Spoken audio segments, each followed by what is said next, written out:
खत्म नहीं होगा, ये स्ट्रेटेजिक पार्टनरशिप इनकी रहेगी क्योंकि इनके 10 साल हो गए रिलेशनशिप को। It's just like husband and wife, अगर वो एक दूसरे के खिलाफ लड़ाई करते भी हैं तो आखिर में एक ही साथ जो है वो अपना खाना भी खाते हैं। तो बात यह कि लड़ाई जितनी मर्जी हो जाए वो साथ ही रहेंगे। तो अमेरिका जो है वो भारत को ठीक ठाक टाइट भी करता रहेगा, साथ साथ कुछ बेनिफिट्स भी देगा, लेकिन वो अपने साथ उसको अटैच रखेगा क्योंकि वो बड़ा ज़बरदस्त एलाई है इंडिया इस टाइम अमेरिका का, और चाइना को कंटेन करने में फर्स्ट लाइन कंट्री है वो इस टाइम।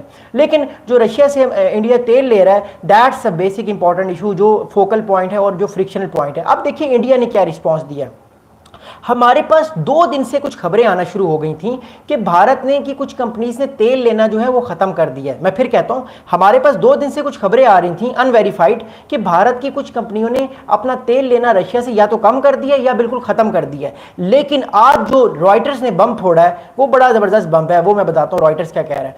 रॉयटर्स से पहले मैं आपको बताता हूं इंडिया ने क्या, इंडिया के रिसोर्सेज जो हैं वो क्या, इंडिया का क्या स्टांस है इस सारे अमल में। इंडिया का रिस्पॉन्स है कि Delhi has defended it's purchases of Russian oil, arguing that as a major energy importer it must buy the cheapest available crude to protect millions of poor Indians from rising cost। अब देखिए मैंने आपको पहले बात की थी, इंडिया भी ये इस टाइम कह रहा है कि देखिए इंडिया की मजबूरी है, इंडिया की मजबूरी है कि 32 या 35% वो क्रूड ऑयल जो है वो रशिया से ले, क्योंकि अगर इंडिया वो ऑयल नहीं लेगा रशिया से क्रूड ऑयल सस्ते दामों पे या चीप प्राइसेस पे, तो जो इंडिया के पुअर लोग हैं, गरीब लोग हैं, वो फिर महंगा तेल लेंगे, महंगाई फिर बढ़ जाएगी। क्योंकि आपको पता है जब तेल की कीमतें बढ़ती हैं तो फिर हर चीज़ की कीमत उसके साथ कनेक्ट होती है, वो भी बढ़ जाती है। तो that's the reason why India की मजबूरी है कि वो अपनी पॉपुलेशन को भी ठीक रखें, अपनी जीडीपी ग्रोथ को भी ठीक रखें और स्ट्रेटेजिक अलायंस को भी लेकर चलें। But remember one thing in international politics, if you are gaining something then you have to lose something. अगर आपको कुछ चाहिए तो फिर आपको कुछ ना कुछ खोना पड़ेगा,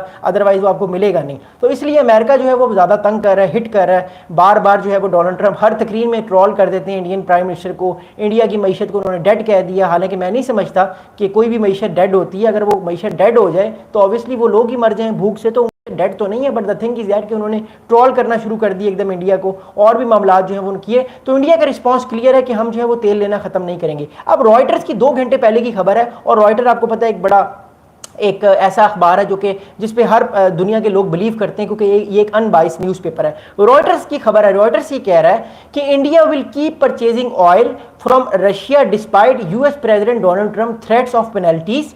आगे रॉयटर्स कह रहे हैं 2 Indian government sources said not wishing to be identified due to sensitive matter. अच्छा, इंडिया के 2 ऑफिशियल्स ने नाम बताए बगैर जो है वो एक बात कही। उन्होंने कहा है, ये इंडिया की गवर्नमेंट के ऑफिशियल्स बता रहा हूँ जो कि बड़े इंडियन गवर्नमेंट के करीब हैं, इन्होंने कहा है कि इंडिया जो है जो मर्जी हो जाए वो कभी भी जो अपना ऑयल है, अपना तेल जो ले रहा है रशिया से, वो लेना बंद नहीं करेगा। इंडियन कंपनीज आने वाले वक्त में ऑयल लेती रहेंगी रशिया से। ये रॉयटर्स हमें रिपोर्ट कर रहा है, जो कि 2 इंडियन ऑफिशियल्स ने ये बात की है। अगला स्टेटमेंट जो है वो इंडियन ऑफिशियल्स की तरफ से ही है, उन्होंने नाम नहीं बताया फिर, लेकिन रॉयटर्स ये कोट कर रहा है कि there are long terms oil contracts.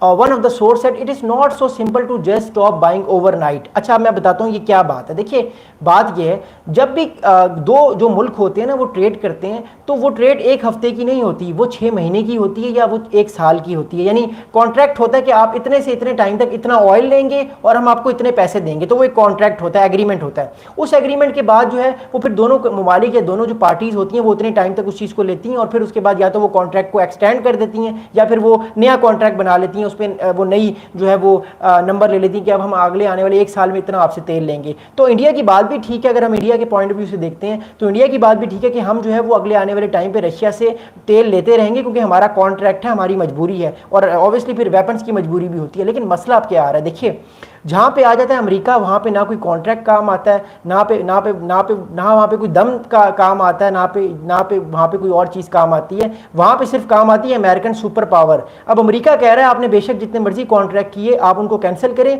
मैं नहीं मानता। आप ये सारा तेल जो है ये आप अरब ममालिक से लें, सऊदी अरब से लें। मैं इसलिए कह रहा हूँ आपको बार बार कि इंडिया पाकिस्तान इस पूरे रीजन में आने वाले 6, 7, 8 दिन में तेल की प्राइसेस बढ़ेंगी, क्योंकि अब इंडिया कुछ ना कुछ करके अपना तेल लेना शुरू करेगा इन अरब कंट्रीज से। तो अगर आप लोगों ने तेल डलवाना है तो जल्दी से भरवा लें, ये एक पर्सनली मैं एडवाइस दे रहा हूं आपको। खैर एनीवेज, अब अगला इंपॉर्टेंट स्टेटमेंट क्या है। अगला इंपॉर्टेंट स्टेटमेंट जो है वो इंडिया के स्पोक्स पर्सन है फॉरेन मिनिस्ट्री के, इनका नाम है रणधीर जायसवाल साहब है। रणधीर जायसवाल साहब कह रहे हैं कि one of our energy sourcing requirement we look at what it is there available in the market, what is there on offer, what is the prevailing global situation और circumstances। अच्छा, इन्होंने ये बात की है कि इंडिया जो है वो अपना बेनिफिट देखता है, जहाँ पे उसको कम प्राइस में चीज़ मिलेगी, जहाँ पे उसको अवेलेबल चीज़ मिलेगी, जहाँ पे भारत को अच्छे रेट पे चीज़ मिलेगी, भारत वहीं से चीज़ लेगा, और हर मुल्क यही कोशिश करता है। लेकिन वही बात है कि अमेरिका जो इस चीज़ को पसंद नहीं करता। अच्छा, अगली बात क्या है, न्यूयॉर्क टाइम्स जो है वो ये कह रहा है, 2 दिन पहले न्यूयॉर्क टाइम्स ने हमें ये खबर दी, फिर रॉयटर्स ने भी कोट किया कि भारत की कुछ कंपनियों ने तेल लेना ख़त्म कर दिया, लेकिन बाद में उन्होंने अपनी खबर को भी गलत साबित किया। उन्होंने कहा नहीं, वो खबर हमारी जो थी वो वीक खबर थी। जो अभी खबर है वो ये कि भारत ने ऑयल लेना ख़त्म नहीं किया, भारत ऑयल लेता जा रहा है रशिया के साथ, क्योंकि उसके लॉन्ग टर्म कॉन्ट्रैक्ट्स हैं। अच्छा, ट्रम्प साहब ने एक स्टेटमेंट दी है, कल बड़ा ज़बरदस्त स्टेटमेंट दिया ट्रम्प साहब ने। उन्होंने कहा है, ये ट्रम्प साहब के मैं आपको स्टेटमेंट की बात कर रहा हूँ, मैं उनको कोट कर रहा हूँ। ट्रम्प साहब ने कहा है कि I understand that India is no longer going to buy oil from Russia, and that's what I heard. I don't know what if that's right or wrong. That good step, we will see what happens। तो उन्होंने भी कोई अखबार की खबर पढ़ी होगी कि भारत ने तेल लेना ख़त्म कर दिया है, तो डोनाल्ड ट्रम्प साहब ने उसी पे बयान दिया कि मैं इस चीज़ से खुश हूँ कि भारत ने तेल लेना कम कर दिया या ख़त्म कर दिया रशिया से, और देखते हैं आगे क्या होता है। बट अभी तक जो हमारे पास